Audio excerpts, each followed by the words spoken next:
Even kijken of je zelf nog weet welke plaat je eigenlijk gecoverd hebt. Caprice Symphony.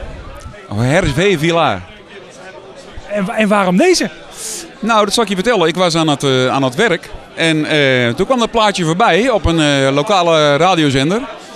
En ik denk, hé, dat is te gek. Maar ik moest direct denken aan een liedje van André Hazes. Want ik denk dat André hem ook ooit gecoverd heeft.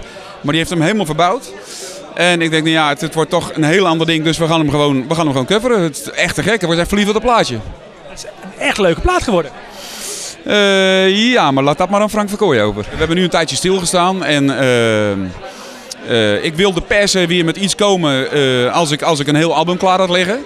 En dat is zo. Ik zei het niet dat er nog 2 liedjes bijgekomen zijn, maar daar hebben we het zo over. Maar Frank weet altijd van iets net even een draai aan te geven met moderne geluidjes. Ik ben gewoon echt gek van de producties van Frank Verkooyen. Dus ik denk, ja, dat hele album moet daar vandaan komen. En ik kan je zeggen, dit is, dat voor niets is pas het begin. Het lijkt wel een beetje alsof we daarvoor al de hele tijd niks meer van je hadden gehoord. Ja, dat zeg ik bewust. We zijn op bepaalde wegen, op bepaalde dingen zijn we een andere weg ingeslagen. En ik wilde per se... We hebben op een gegeven moment een periode gehad. En dan kwam ik met iets.